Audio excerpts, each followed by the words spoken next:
Le principe en fait qui a été imaginé pour cet espace-là, ça a été de repartir de l'historique en fait des implantations des anciens poulets frites qu'il y avait un petit peu partout et qui très souvent partaient d'un conteneur. Et donc on a utilisé ce point de départ donc de ces points de vente pour pouvoir concevoir maintenant, mais en mettant justement en valeur les conteneurs, pour pouvoir concevoir ce nouvel espace pour les vendeurs non seulement de poulets frites, mais aussi maintenant très sûrement d'autres types de restauration. Les conteneurs ne sont pas de simples conteneurs qui ont été posés, ils ont été complètement confortés. Ça c'est un premier aspect. Le deuxième aspect maintenant, c'est que tous ces conteneurs-là sont raccordés au réseau.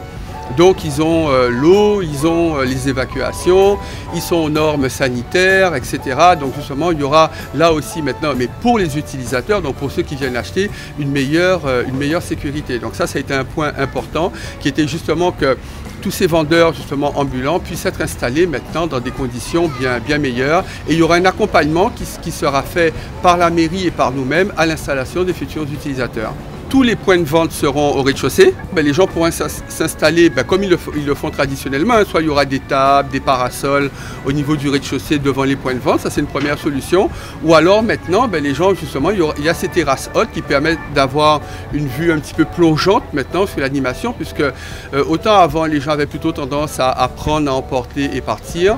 Autant là, maintenant, le principe, c'est de créer une place publique, un espace public où les gens vont pouvoir rester sur place, pouvoir consommer sur place. Et c'est pour ça qu'on trouve donc ces terrasses en étage.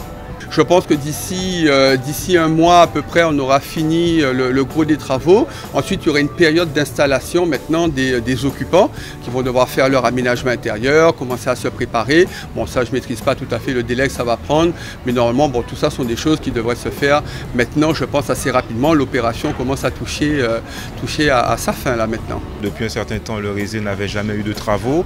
Là, ça fait partie d'un des projets phares de la rénovation urbaine. Et le but, c'est de rendre ce lieu beaucoup plus convivial et de façon à ce qu'on puisse tous se retrouver intergénérationnel, parce qu'on a essayé de faire vivre le projet sur le temps.